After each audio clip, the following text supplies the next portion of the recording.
To get things started, Senator, I know that you had a big hearing today on ISIS. And before you give us a look at that, I just want to remind everyone that's joining us by phone tonight, if you could remember to press *3 if you have a question that you'd like to ask Senator Lee. And if you're online, remember to use the hashtag #LeeTownHall. Senator, do you want to give us a quick look at the ISIS hearing today? Sure. We had a great hearing on the Senate Armed Services Committee, on which I sit. We had the opportunity to ask questions of the Secretary of Defense, Mr. Ash Carter, and we had a good exchange with him. I asked Mr. Carter a series of questions specifically related to the Train and Equip program that the Obama administration has been working on for the last 2 to 2.5 years.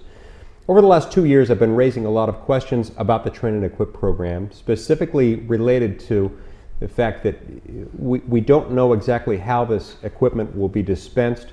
We don't know exactly how we will make sure that the equipment isn't used in a way that would be contrary to our interests, or even acquired by our enemies and ultimately used perhaps even to harm us. So this has been a long-standing concern of mine.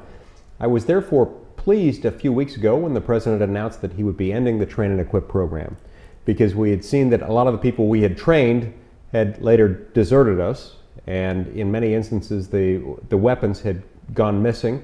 They'd been completely unaccounted for, and many of them have been taken up by those who are our enemies. And so I was pleased when they ended this program. Shockingly, about a week later, they announced that they hadn't actually ended the program, that they were kind of starting it back up again.